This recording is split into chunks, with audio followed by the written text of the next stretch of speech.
Have you ever tried to change a habit? Have you ever tried to support someone else who is trying to change?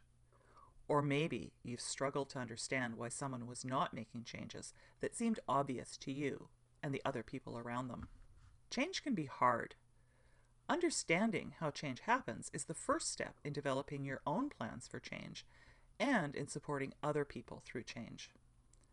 There are lots of different theories and models of change. The one we'll look at in this video is the trans-theoretical model of change, or TMC for short. Trans-theoretical just means it works across different theories of change. Because of that, it's one of the most common and most useful. It's useful because the model makes sense in lots of different situations. The trans-theoretical model of change was originally developed as an explanation of how people changed their use of harmful substances like tobacco, alcohol, and drugs. It's also helpful in situations like changing other health-related habits, such as diet, exercise, and medication compliance. It even works for making changes in relationships. The trans-theoretical model of change uses 6 stages to define a typical change process. Stage 1 is called PreContemplation. To contemplate is to think about something. So at this stage, people are pre-thinking. They're not thinking about changing a behavior. Other people may think they need to change, and at some level they themselves may know that what they are doing is harmful or not in their best interest. However, they are not thinking about or planning to make any changes now or in the near future. Stage 2 is, you guessed it, contemplation. At this stage, people are actively thinking about change. Now, not shown in this model is this spot right here. Usually, something happens to move folks from pre-contemplation to contemplation. It can be an internal thing, but in many cases, something external happens to get people to think seriously about change. It could be an accident or illness, or the loss of a relationship that affects them or someone close to them. The important thing to remember is that something happens to move people from pre-contemplation to thinking about changing a behavior. Stage 3 is called preparation. At this stage, people decide to make the change, and they begin to make plans to achieve that change. Some people may reach out for help at this stage. Getting help in planning the change and getting support for the change is critical at this stage.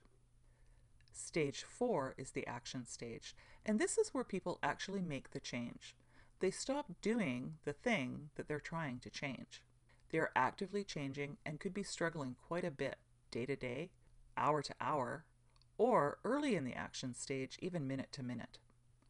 During and just after this stage, there's another important spot that's not shown on the model.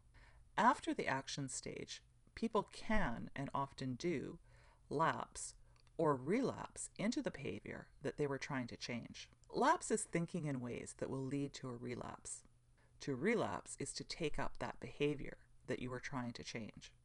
If there is a conscious effort at this point to re-enter the action stage, we say that a prolapse has occurred. However, if the behavior continues, folks may find themselves back in pre-contemplation, contemplation, or the preparation stage. This happens a lot, and it's a normal part of the change process. Stage 5 is the maintenance stage. At this stage, people have made the change for a period of time, and although they may still be struggling a bit, they are maintaining the change. Stage 6 is the termination or exit stage. At this stage, people have made and maintained the change for a long time and are no longer at risk of returning to the behavior. Speaking of time, it can take hours or years to progress through the stages, or even to go from one stage to the next.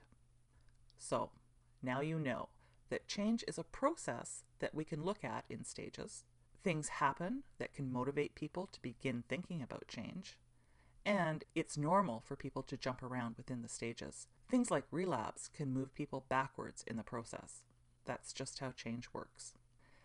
In the next set of videos, we'll take a deeper dive into each stage and the strategies that are most likely to help people move forward through the stages. See you next time.